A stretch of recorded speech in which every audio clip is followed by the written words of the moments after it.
Agéndalo entonces a este nuevo bloque, Crímenes y Forenses, el autor de la nota de hoy, publicada en justiciero.diarioveloz.com, es el doctor en criminalística Raúl Torre, y en él escribió acerca de Matteo Banks, crónica de un homicidio en masa.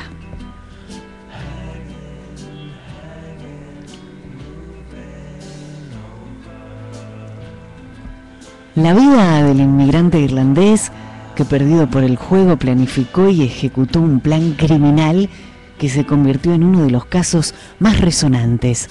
Las imágenes pueden herir la sensibilidad del lector en este artículo. Hablemos de la crónica de un homicidio en masa. Se denomina así a los casos de homicidios en los que las víctimas son más de una y son conducidas a la muerte por uno o más criminales en un mismo hecho violento. No necesariamente debe pensarse en un evento catastrófico como el empleo de un artefacto explosivo o un incendio. La acción dentro de una misma escena del crimen puede ser continuada empleando cuchillos, instrumentos contundentes o armas de fuego. La historia de Matteo Banks. Matthew Banks y Anna Ward fueron inmigrantes irlandeses que se establecieron en 1867 en la localidad de Chascomús. Nacieron todos sus hijos en aquella ciudad de la provincia de Buenos Aires: María Ana en 1869, Dionisio en 1869 también, y Miguel en 1871. Mateo nació en 1872, Pedro en 1875, Catalina en 1877 y Brígida en 1879. En 1897, 20 años después del nacimiento de la última hija, se radicaron en una estancia en el partido de Azul, a la que bautizaron como La Buena Suerte. Y en 1899, 2 años después, adquirieron el establecimiento rural contiguo al que llamaron El Trébol. A su muerte, Matthew deja a sus hijos en condominio los campos con más de 5.000 animales, entre vacunos, lanares y yeguarizos. Anna Ward había fallecido en 1901, Pedro y Brígida en 1911. Matteo Banks, hombre de prestigio social en permanente ascenso, tenía una gran participación religiosa. Presidía la Liga Popular Católica y portaba el palio en las procesiones.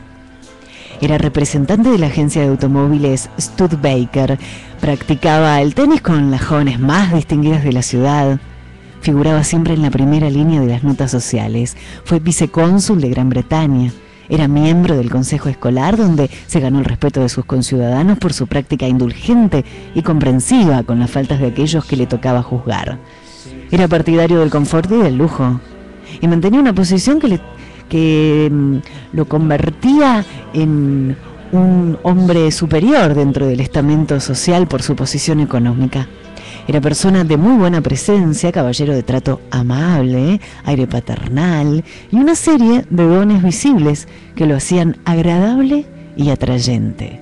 También tuvo una destacada militancia en el Partido Conservador, del que fue un integrante importante. Era socio del Jockey Club y del Club Social de Azul, donde participaba de su gran afición, el juego. Sin embargo, Matteo Banks nunca tuvo un trabajo fijo, ni se le conoció realmente una actividad estable. En algún momento se vio obligado a venderle a su familia su parte en el condominio rural.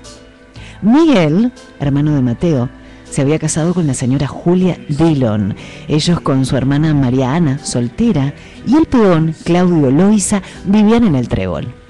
Su hermano Dionisio se había casado con Sara Quina, prima segunda de los Banks. Producto de la unión eran 3 hijas: Cecilia, Sarita y Anita.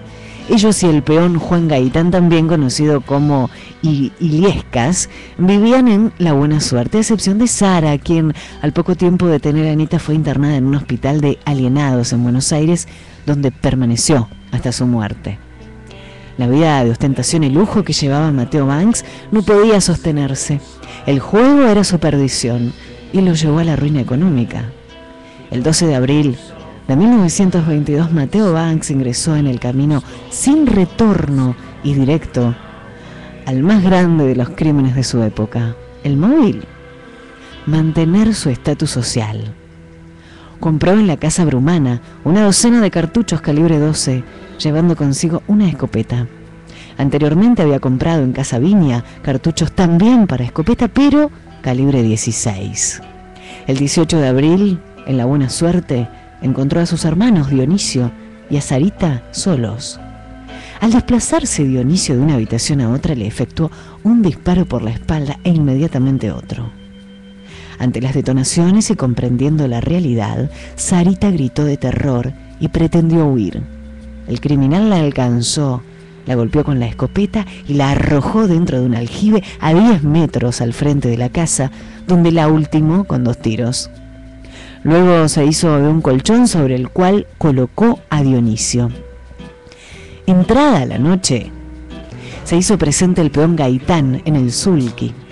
Mateo, que se encontraba al acecho desde largo rato, fue al galpón donde Gaitán estaba desencillando y sin mediar palabra lo mató de un solo disparo. Muertos todos los habitantes, aseguró las puertas de la casa y en el sulky se dirigió al Trébol. Llegando aproximadamente a las 20 horas, le pidió a Claudio Loisa que lo acompañara a La Buena Suerte, porque Dionisio se encontraba enfermo. Ya en camino, y como a 1 kilómetro del Trébol, dejó caer el revén que le ordenó a Loisa que lo recogiera. Cuando el peón retornaba con el látigo, lo mató de 2 disparos y regresó al Trébol. A las 23 horas todos descansaban en la casa, cuando él golpeó la ventana del cuarto de María Ana pidiéndole ir a La Buena Suerte, porque Dionisio había empeorado. Salieron y a los pocos metros, Mateo, que marchaba con su escopeta un poco más atrás, le disparó por la espalda a su hermana, que cayó sin vida. Regresó a la casa, llamó a su cuñada Julia y le pidió que preparara té porque estaba descompuesto.